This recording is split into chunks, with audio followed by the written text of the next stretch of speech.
Professor Rahul, I have to talk something important with you.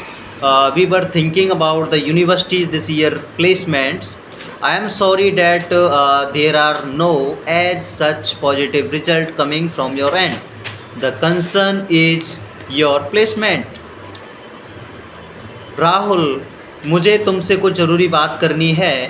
University की इस साल की प्लेसमेंट के बारे में हम सोच रहे हैं कि मुझे दुख है कि तुम्हारी तरफ से भी अभी तक कुछ भी पॉजिटिव रिजल्ट नहीं मिल पाया है। यानी जो प्रोफेसर हैं वो राहुल से बोल रहे हैं कि भाई आपको मेहनत करनी होगी। If you want to achieve the best placement from your university then you have to do hard work and also you have to do smart work.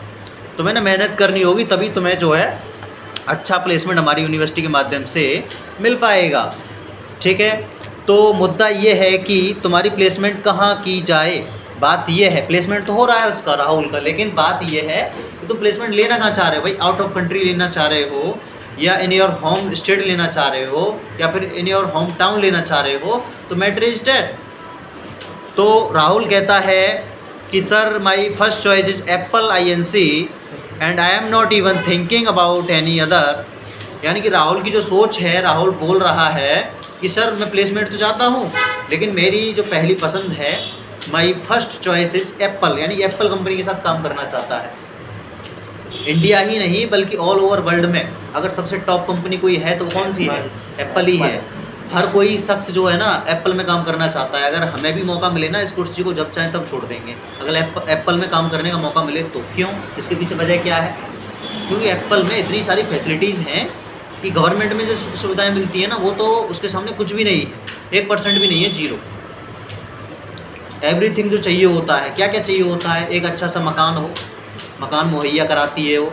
आपके लिए 4 व्हीलर गाड़ी देती है एकदम VIP रेंज की, लाइक ऑडी, जैगवार, और कौन कौन सी आती हैं, मर्सिडीज़ और BMW, G-वैगन, और जो टॉप रैंकिंग की गाड़ियाँ हैं ना, ये गाड़ियाँ उसके वर्कर जो एम्प्लॉयज़ होते हैं उनको मिलती हैं। बताओ, तो उनका जो मालिक होगा वो पता नहीं किस गाड़ी में आता होगा।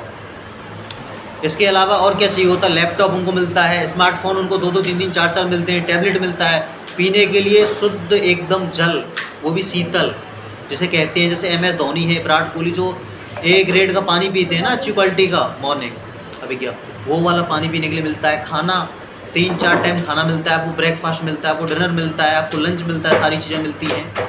आपके बच्चों को पढ़ाई लिखाई का सारा जो खर्चा है वो कंपनी मुहैया कराती है।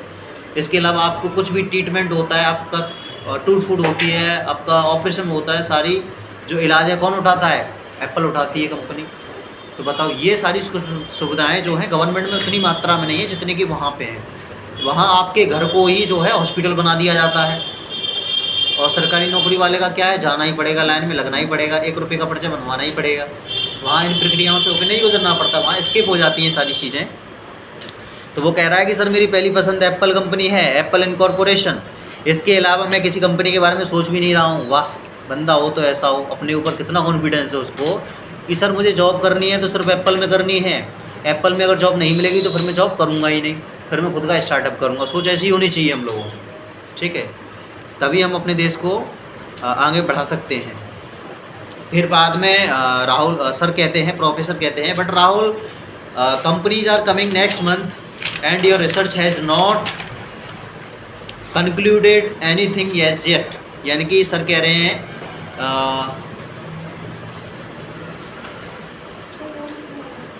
फोन नहीं है फर्स्ट वाला, उस पर बैठो, उसी पे बैठो, उस पर है कुछ, क्या है पेंडिंग?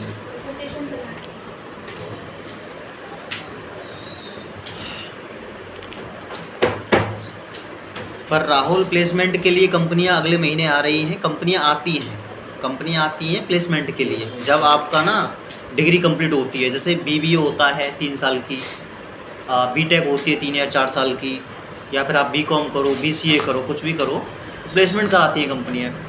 कुछ ऐसा होता है कि फर्स्ट ईयर में ही आ जाती हैं कंपनियाँ, कभी कभी सेकेंड ईयर में आती हैं, कभी कभी थर्ड ईयर में आती हैं, नहीं तो मोस्टली आती हैं फाइनल ईयर में, जब हमारी जो डिग्री या डिप्लोमा का क्या है फाइनल होती है तब आती हैं कंपनियाँ। तो उस समय प्लेसमेंट चलता है। प्लेसमेंट के लिए क्या इंटरव्यू वगैरह होते हैं। तो जो प्रोफेसर हैं राहुल के, वो कह रहे हैं कि राहुल ध्यान दो अपने ऊपर, अपनी स्किल्स के ऊपर, अपनी कम्युनिकेशन स्किल के ऊपर, अपनी पब्लिक स्पीकिंग स्किल के ऊपर, अपने पर्सनैलिटी डेवलपमेंट के ऊपर, अपनी ग्रुप डिस्कशन के ऊपर, इन सारी चीज़ों के ऊपर तुम्हें ध्यान देना होगा अगर तुम्हें क्रैक करना है, अगर तुम्हें एप्पल के अंदर जॉब लेनी है तो। ठीक है, तो राहुल कह रहा है कि sir I am trying the best, sir मैं अपना बेस्ट दे रहा हूँ, बेस्ट कोशिश कर रहा हूँ, मैं पूरी मेहनत कर रहा हूँ। And I am optimistic, optimistic मतलब होता है आशावादी, जो पॉजिटिव सोचता है हमेशा, be positive be positive be positive ऐसे कहता रहता है। अबाउट हैविंग समथिंग सून, यानी कि सर मुझे उम्मीद है कि मेरा रिसर्च जल्द ही मुझे कुछ ना कुछ जो है रिजल्ट जो है रिटर्न देगा। प्रोफेसर बोलते हैं but Rahul it is not good enough, ठीक है अच्छी बात है लेकिन ये काफ़ी नहीं है। जैसे बोलते हैं ना सर कि आप मेहनत कर रहे हो, मन अच्छी बात है, लेकिन अभी आपको और मेहनत करने की आवश्यकता है। ठीक है, गुड। प्रोफेसर कहते हैं I guess you will have to rethink, maybe your optimism is not a practical right now. मुझे लगता है कि तुम्हें दोबारा सोचना होगा, हो सकता है कि तुम्हारी उम्मीद इस रिसर्च से व्यवहारिक ना हो। एक नॉलेज दो तरीके की होती है, एक प्रैक्टिकल नॉलेज, एक थ्योरेटिकल नॉलेज। हर जगह थ्योरेटिकल नॉलेज काम नहीं आती, प्रैक्टिकल नॉलेज हर जगह काम आती है। फॉर एग्जांपल के लिए इसमें आपसे ये कहूँ कि एक बर्तन में दूध रखा हुआ है और एक बर्तन में रखा हुआ है पानी। एक बर्तन रखा हुआ है खाली, दूध को और पानी को दोनों को मिला करके खाली बर्तन में हमने डाल दिया। फिर मैं आपसे ये बोलूँ कि जिस बर्तन में दूध था पहले और जिस बर्तन में पानी था, उन दोनों को अलग अलग करो तो कर पाओगे क्या? नहीं कर पाओगे ना। अगर प्रैक्टिकल मैंने तुम्हें नॉलेज दी होती कि इस तरीके से किया जा सकता है तो तुम कर लेते ना। जैसे एक हंस होता है, हंस के अंदर ही ये कैपेबिलिटी एबिलिटी होती है कि वो इस चीज़ को अलग अलग कर सकता है। Okay Nikhil, good bye, Radhe Radhe, जय श्री कृष्ण। सो हंस के अंदर ये होती है, टैलेंट होता है, हर किसी के अंदर तो नहीं है। तो अगर हंस हमें वो अपनी स्किल अगर हमें सिखा दे तो क्या हम कर पाएंगे ये काम? बिल्कुल कर लेंगे आसानी से। भाई दुनिया में कोई भी काम मुश्किल नहीं है, कोई सिखाने वाला तो हो।